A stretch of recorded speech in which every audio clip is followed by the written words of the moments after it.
Welcome back to Houston Life. We're here at Rice University's Reckling Park today ahead of the Battle of the Badgers 9/11 tribute baseball game that is kicking off this evening. Pre-game starts at 6. It's going to be a fun day, isn't it, Billy? Or night? It's going to be fantastic, yes. Now, Billy Forney is a very special person tonight. He is going to be throwing the first pitch. And the reason you're throwing the first pitch is 22 years after the World Trade Center was attacked by terrorists. 9/11, it's a day that so many of us will always remember. 22 years later, or 22 years ago, you were in one of the towers of the World Trade Center. That's right. I was officed on the 85th floor of the North Tower, which was the first tower to be hit, and luckily for me and thousands of others, the second to go down that day. And yeah, I experienced it. It took me over an hour to walk slowly down the emergency stairwells. You know, the thing that I had to endure was two instances that I actually thought I was going to die. The first time was when the plane actually struck us. So I was on the 85th floor. The plane hit us between the 93rd and 99th floors. So right above us. In fact, it was so close that my boss saw the figure of the pilot flying that plane into our building. That's how close we were.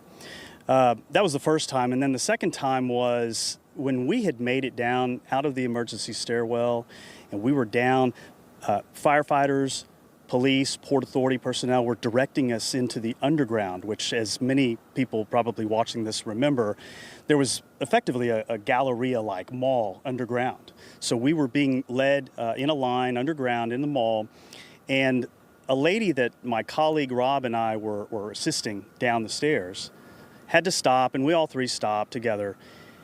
And then as we stopped there in the mall, we realized something was going on from right behind us. It sounded like people running, and then it sounded like people screaming.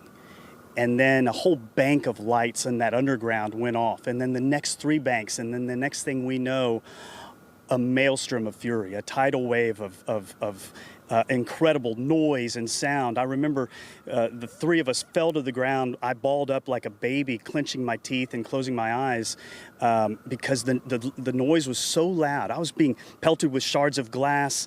All I could think about was the ceiling was caving in on us. And unfortunately, as I learned later, I was underground when 2 World Trade Center, the first tower to fall, fell.